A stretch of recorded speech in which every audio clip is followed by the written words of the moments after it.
Mana bu yerda juda qiziqarli narsa bor. Mana pastdagi o'ngga va yuqoridagi o'ngga ahamiyat bering. Bu o'ng turgan joyi bildiradiki, bu har doim biz minusda namoyon qiladigan energiyamiz. Ya'ni buni to'g'risi qanaqa bo'lsa shuni emas, teskarisini bajaramiz. O'ng nima degani?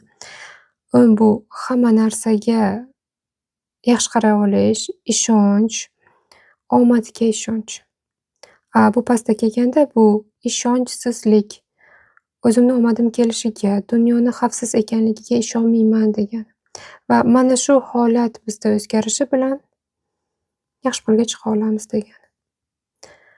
Ahamiyat bering ishingiz mavsumiy bo'lishiga.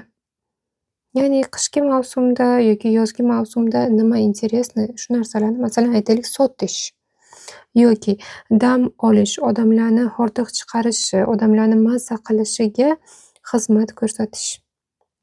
Hissangizni qo'shish, bu yaxshi pulga chiqaradi. Shuningdek, o'zingizni yorqinligingizni yashirmaslik, professional bo'lish, chetda ko'rimsizgina bo'lib yurishni to'xtatish. Shu narsalar sizni qarzdan chiqishga yordam beradi. Yana muhim bo'lgan narsa, o'z hayotingizga o'zingiz javobgarlikni olishni o'rganishingiz hamda cheklovchi убеждениyalar, установкаlar bilan ishlash.